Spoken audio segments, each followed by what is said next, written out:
बनावट देशी दारू कारखान्यावर पोलिसांची धडाकेबाज कारवाई। पोलीस अधीक्षक अतुल कुलकर्णी यांच्या नेतृत्वाखाली मोठं यश। 1,54,00,000चा मुद्देमाल जप्त।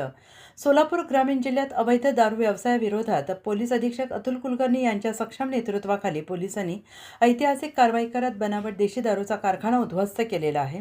कायदा सुव्यवस्था अबाधित ठेवण्यासाठी राबवण्यात येत असलेल्या विशेष मोहिमेला मोठं यश मिळालेलं असून वळसंग पोलीस ठाण्याच्या हद्दीतील मद्रे शिवारात सुरू असलेला हा अवैध कारखाना पूर्णपणे जमीनदोस्त करण्यात आलेला आहे। या कारवाईत तब्बल 1,54,09,650 रुपयांचा मुद्देमाल जप्त करण्यात आलेला आहे।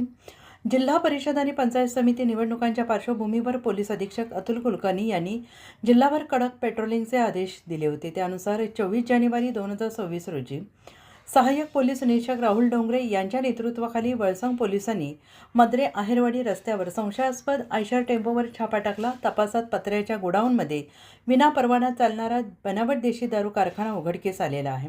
या कारवाईत स्वयंचलित 4 मशीन्स, 122 बॅरल कच्चे रसायन, मोकळ्या बाटल्या, झाकणांचे बॉक्स तयार बनावट देशी दारू आणि वाहतूक वाहन जप्त करण्यात आले। मुख्य आरोपी राजू उर्फ राजकुमार चंद्रकांत टेळेकर याला अटक करण्यात आलेली असून फरार आरोपींचा शोध सुरू आहे।